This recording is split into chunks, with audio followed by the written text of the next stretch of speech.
Good morning.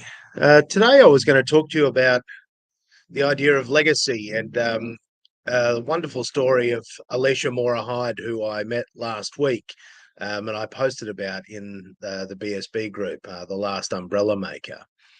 Um, I was going to be talking to you about, you know, her life and her career and everything she's done, and the fact that, she's still running her business at 80 years of age.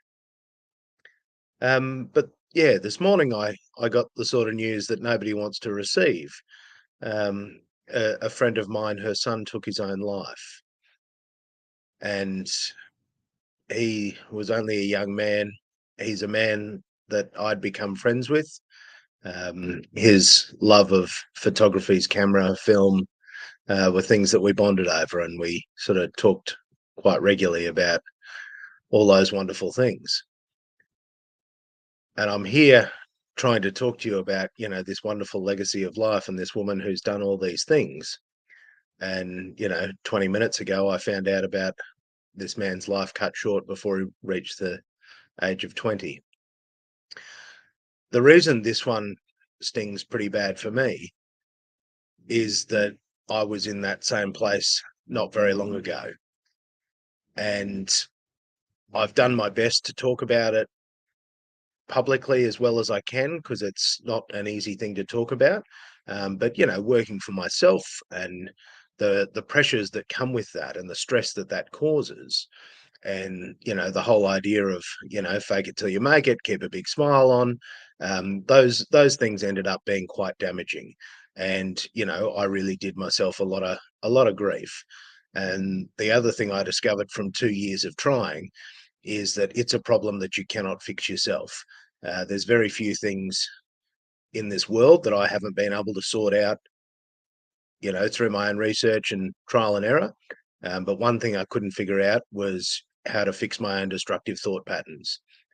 So I guess the only thing I want to talk to people about today is that if you don't feel okay, if you've got destructive thought patterns, if you have feelings of self-destruction, if you have anxiety when you wake up in the morning, if you really struggle to get through the day, I can tell you from personal experience, the best thing you should do is go and talk to a doctor. It's the only thing that helped me. Meditation doesn't help, exercise doesn't help, diet doesn't help, not drinking doesn't help.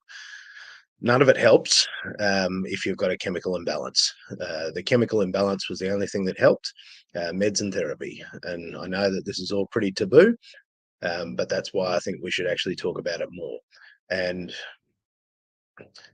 it's the reason I want to talk about this today. There's 19,000 people in this group that I talk to, and a lot of us experience a lot of stress, a lot of people telling you you can't do it, a lot of people telling you it won't work. Quite often the facts in the bank account will also tell you that it doesn't look like it's working, but for whatever reason we decide to persist, against all sensible odds, and that does bring with it a lot of stress. So if you ever need to talk, you can reach out to me. My email, scott@tpr.media. You can find me on Facebook, Scott Nelson. I'm always happy to talk. I'm always happy to listen. As somebody that you know stared deep into the abyss and found their way back, I get it. I understand. I, I I truly get it. There is no judgment here. Either you understand it or you don't. And if you've never stared down that, if you've never convincingly told yourself that the world would be a better place without you here, and believe that that was the truth, then you won't understand what I'm talking about. And what I'm talking about is something that I wouldn't wish on my enemies. So today, I just want to leave you with a bit of love, a bit of kindness. You know, be kind to yourself, be kind to those around you. And if you are not feeling okay, please, for the love of God, go and talk to your GP. They can help. Lots of love. I'll talk to you soon.